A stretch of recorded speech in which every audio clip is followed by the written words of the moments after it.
Social media influencer Chinnu പാപ്പുവിൻ്റെ ആത്മഹത്യ ചില്ലറ ഞെട്ടലല്ല ചിന്നു പാപ്പുവിൻ്റെ ആരാധകർക്കിടയിൽ ഉണ്ടാക്കിയത്.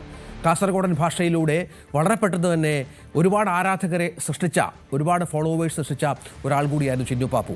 ആത്മഹത്യ ഒന്നിനും പരിഹാരമല്ല എന്ന് പറയുമ്പോൾ നമുക്കറിയാം, ആത്മവിശ്വാസത്തിൻ്റെ നിറകുടമായി കാണുന്ന പല ആളുകളും ഇപ്പോൾ നമ്മൾ കോൺഫിഡൻറ്റ് റോയിയുടെ ഉദാഹരണമായി എടുത്താൽ, ഇപ്പോൾ ചിന്നു പാപ്പുവിൻ്റെയൊക്കെ വീഡിയോ കണ്ടാൽ വലിയ തോതിലുള്ള ആത്മവിശ്വാസം തുളുമ്പി നിൽക്കുന്ന ഒരാൾ കൂടിയാണ്. പക്ഷേ ആത്മഹത്യയിലേക്ക് അവരൊക്കെ അഭയം പ്രാപിക്കുന്ന പശ്ചാത്തലമാണ്. അത് കുടുംബ പ്രശ്നങ്ങളെ തുടർന്നുണ്ടായ മാനസിക സമ്മർദ്ദമെന്നാണ് ഇപ്പോൾ പുറത്തുവരുന്ന വിവരം.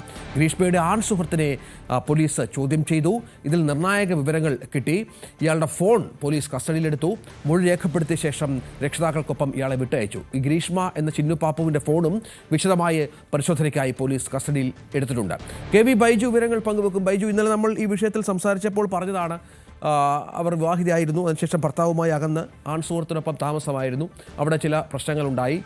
ഒരാഴ്ചയായി നീളുന്ന തർക്കങ്ങൾ ഇവർ തമ്മിലുണ്ടായിരുന്നു. ഇതൊക്കെ ആ കുട്ടിയെ വല്ലാത്ത മാനസിക സമ്മർദ്ദത്തിലാക്കിയിട്ടുണ്ടാവാം. അത് ഈ ഒരു ആത്മഹത്യയിലേക്ക് നയിച്ചിട്ടുമുണ്ടാകാം. മറ്റു കാരണങ്ങളൊന്നും പോലീസിന് കണ്ടെത്താനായിട്ടില്ലല്ലോ, അല്ലേ? രഞ്ജിത, അങ്ങനെ തന്നെയാണ്. അതായത് ഇവരുടെ ജീവിതത്തിലുണ്ടായ താളം തെറ്റിയ ഒരുപാട് കാര്യങ്ങൾ, അതാണ് ഈ ആത്മഹത്യയിലേക്ക് നയിച്ചതെന്നാണ് പോലീസ് കണ്ടെത്തൽ.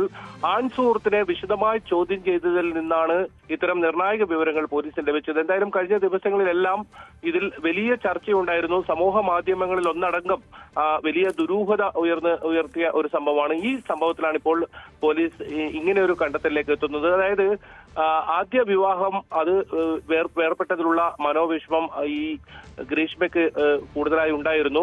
അയാൾ മറ്റൊരു വിവാഹിതയായ ഒരു യുവതിക്കൊപ്പം ഒളിച്ചോട്ടം നടത്തുകയും അവരെ കൂടെ ജീവിക്കുന്നതും ഇവർക്ക് താങ്ങാൻ കഴിയുന്നതിനപ്പുറമായിരുന്നു. അത് പുറത്ത് കാണിക്കാതെ പിന്നെയും ഇത്തരത്തിലുള്ള വ്ളോഗുമായി മുന്നോട്ട് പോവുകയും ഒരു ആൺ സുഹൃത്തിനെ കണ്ടെത്തുകയും ആ സുഹൃത്തിനെ താമസിക്കുകയും ചെയ്യുകയായിരുന്നു. അവിടെയും ചില പ്രശ്നങ്ങളൊക്കെ ഉണ്ടായി. അയൽവാസിയായ ഒരു യുവാവുമായി അടുപ്പത്തിലാവുന്ന ഒരു സാഹചര്യമൊക്കെ ഉണ്ടായി.